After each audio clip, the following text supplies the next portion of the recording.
Hello everyone and welcome to the weekly DeSmogCAST, where we clear the PR pollution that clouds climate science and shed some light on the biggest environmental stories of the week that you need to know about.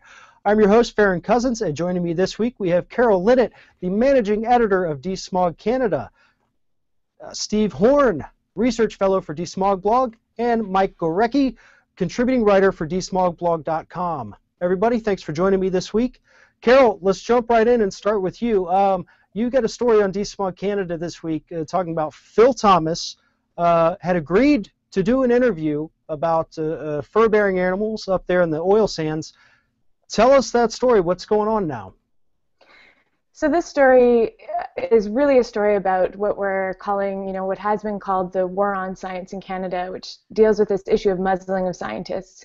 Canadian journalists and members of the public have very, very little access to federal scientists, and they are, of course, funded by taxpayer dollars. So people want to be able to speak to the scientists who are doing research that matters to Canadian lives. And in this particular instance, I learned about Phil Thomas, a scientist working for Environment Canada, who is researching toxic load in animals in the oil sands area. He was looking at toxic load in animals all across Alberta, but in order to understand if there are higher rates of or higher loads of toxins in animals around the oil sands. So when I asked to interview him, there was about a 10-day process where my request was shuffled back and forth within Environment Canada, and eventually my request to interview him was denied, and they said they could not accommodate my request for an interview.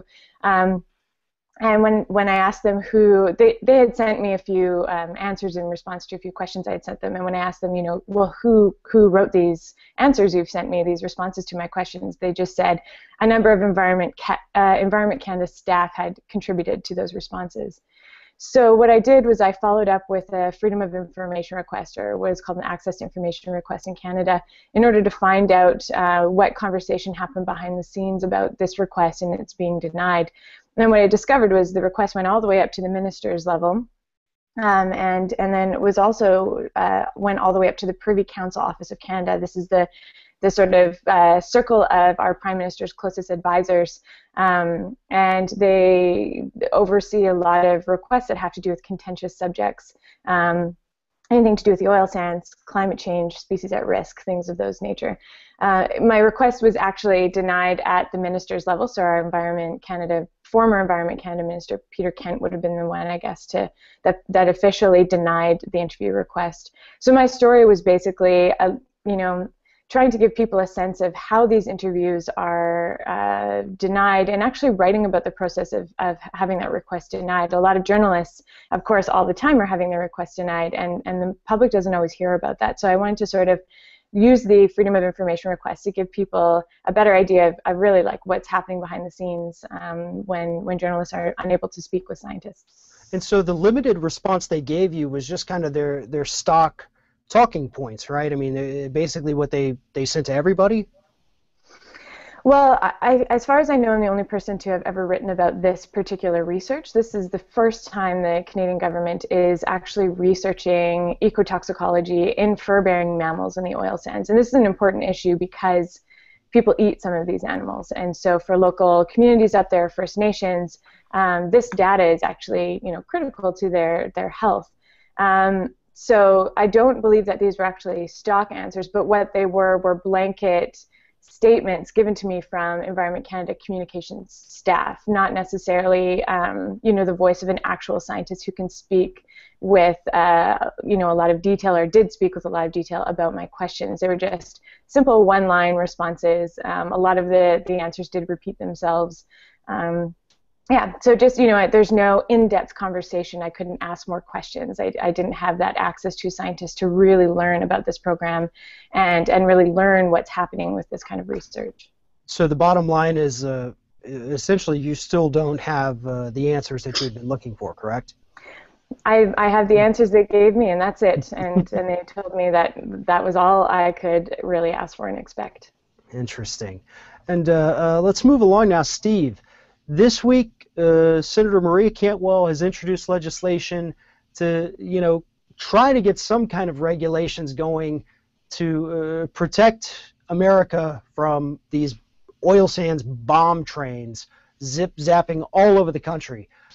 You had an oil by rail story this week, a little different than the regulation issue. There seems to be a little bit of fighting within the industry itself. Lay that out for us. Yeah, well, so my story was about the infighting between the Refiners Trade Association and the biggest oil by rail carrier in the United States, which is BNSF, Burlington Northern Santa Fe, which is owned by Warren Buffett. And the lawsuit basically pits the two against one another, and it is completely related to that bill in that BNSF has, on its own, implemented a $1,000 surcharge for carrying oil on the DOT 111 old cars, which are different than the CPC 1232s that are called for in that Cantwell bill, and phasing out of the DOT 111 is also called for in that bill.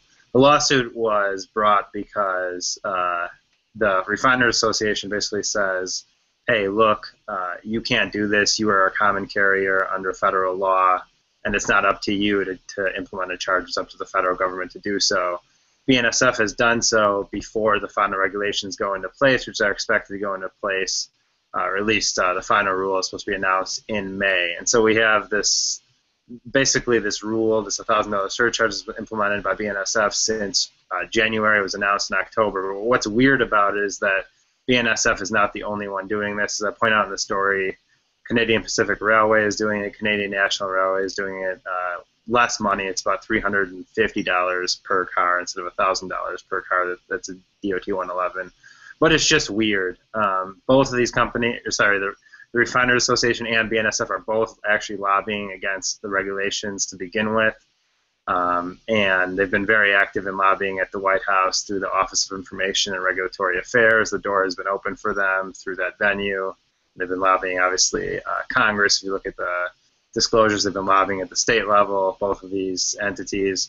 The Refiners Association has funded studies saying that Bakkan fracked oil is not any different than any other oils, and on and on and on. And so it's just, both of these entities have been very active in fighting against regulations to begin with. It's kind of odd to see first of all, to see them fighting against each other in the courts, but I think that they're, at the end of the day, as I think, at least my analysis, that it's kind of a distraction because even what's proposed in the Cantwell bill is not enough, and that is the CPC 1232s have proven not to be any really much safer than the DOT 111 cars.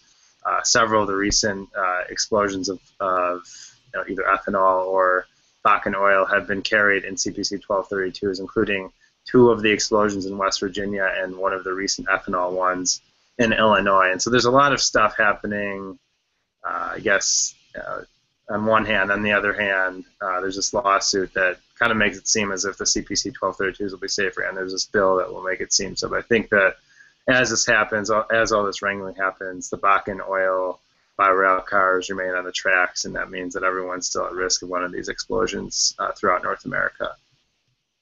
There's 2 very powerful lobbying groups involved with this. You have the rail lobby and the dirty energy industry, pouring a lot of money to try to keep their trains going all over the country with as little regulation as possible, and that's just a very bad combination for the American public and the Canadian public as well, because these things are happening up there all the time, just like they are in the United States. But moving along here, Mike, another great story this week from you, talking about the coal industry. Now, the coal industry, obviously, they want to tell the public everything's fine, climate change, don't worry about it, don't worry about carbon emissions. But behind closed doors, there is another story going on. Tell us about it. Yeah, well, coal companies obviously have a vested interest in forestalling any type of climate regulations going in, and so we see all the time companies like Peabody Energy, for instance, out there in the public trying to push so-called clean coal and other ideas that would make coal at all relevant in a coming clean energy future. And they also, for instance, deploy lawyers on their payroll to Congress to argue against EPA's attempts to rein in emissions from coal plants. as my colleague Steve reported on DeSmog earlier this week, and we've seen in the past other things like Peabody proposing coal as a solution to global poverty with a massive PR campaign that they've unleashed on the world. So that's sort of the public face they're putting out there. But E&E Publishing's Greenwire did an analysis where they looked at all of their shareholder filings, which of course are very regulated by the U.S. Securities and Exchange Commission, and they found that when talking to their investors in their companies like Peabody are singing a very different tune. And Peabody has been very critical of the International Panel on Climate Change, or the Intergovernmental Panel on Climate Change's reports and work in the past, and yet in their annual report to shareholders, they are saying that the IPCC reports are raising very serious concerns and trying to present themselves as the right people to be forging a path into the future for Peabody Energy, and it's basically just they're talking out both sides of their mouths. When it's expedient for them in their bottom line, they're decrying carbon regulations as some kind of overreach by government and presaging some sort of police state in which energy choices are going to be taken away from the American people. But at the same time, they're quietly acknowledging to their investors that they get it, it's a big problem, and that they are going to be dealing with it in the future. And the authors of this report for Greenwire called Peabody the highest profile practitioner of targeted climate messaging, but they're certainly not alone. Alpha Natural Resources, Arch Coal, and a lot of other American companies are engaging in very similar practices. Well, here's the thing. In the United States, the law basically says that corporations have to do whatever they can to maximize profits for shareholders and investors. And admitting to these people behind closed doors that, climate change is real, it's a threat, we're kind of helping to make it happen, that is a huge step, especially now that this is public. My bet would be that we're going to see more companies being revealed to have had conversations like this with their investors, as by law they have to be honest with these people. They have to let them know if their investment is going to fail or if they think it's going to fail. And so this is a big first step. I think this is really great. I wish they would tell the public the same things, but if they're saying it behind closed doors, the next step is to shine the spotlight on it, get it out there in the public. And before we close today, I want to ask everybody one quick question, get your response on this. We have a budget proposal in the United States here that's going to cut funding for the CIA, the Department of Defense, the Pentagon, to do research into climate change as a national security threat.